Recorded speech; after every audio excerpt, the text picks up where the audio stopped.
In to je bilo izjemnega pomena prav zaradi tega, ker so se ti ljudje čutili dolžne na nek način, da mi pripovedujejo zgodbe, ki jih niso še nikomur, in tudi zaradi tega, ker so bili zelo iskreni pri tem, so nastajale, pravzaprav je nastajala ena taka intimna slika o teh časih prve polovice 20. stoletja, ko sem recimo govorila takrat 40 let nazaj žensko, ki je kontrabandla, ko je bila še ta rapalska meja.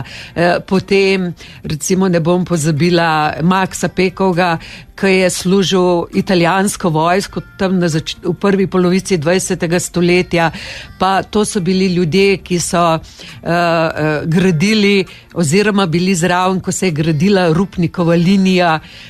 To so bili neizmerno dragoceni biseri teh zgodb, ki jih pravzaprav v nobeni zgodovinski knjigi ne boste našli.